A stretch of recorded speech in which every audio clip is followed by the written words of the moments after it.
చేయలేని పని లేదు అనేటువంటి మాట కూడా ప్రపంచంలో అందరూ చెప్పడం జరుగుతూ ఉంది.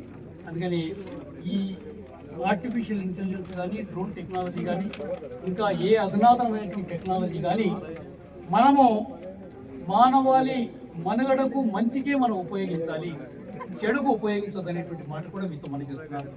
మొన్న డ్రోన్ల ద్వారా ఇజ్రాయిల్ మనకు పాలస్తీన్ల పైన మిసైల్స్ కూడా వేసింది, బాంబులు కూడా వేసింది, మనం విన్నాం కదా.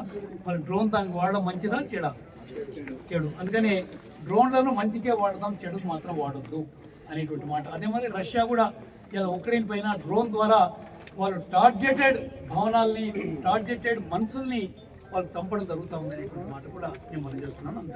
అంత అధునాతనమైనటువంటి టెక్నాలజీ ఈరోజు మనకు అందుబాటులో ఉంది అనేటువంటి మాట నేను మనం చేస్తూ, ఇలా డ్రోన్ టెక్నాలజీ యూజ్ చేసుకోకుండానే మన పురాతన కాలంలో ఏ మాదిరిగా వ్యవసాయాన్ని మనం చేసేవాళ్ళం, అదే మాదిరిగా ఈరోజు మన ప్రాంతంలో మన తాతలు, మన తండ్రులు మనకిచ్చిన ఆ పరంపర విజయాలను కూడా మనం చేస్తూ ఉన్నాం.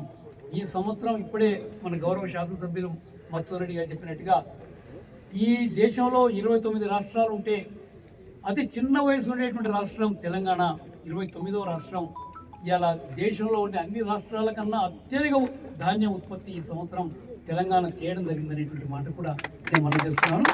దాదాపుగా 66 లక్షల ఎకరాల్లో మనకు వరి సాగైంది మొన్న వానాకాలంలో. 153 లక్షల టన్నుల ధాన్యం ఉత్పత్తి అయింది.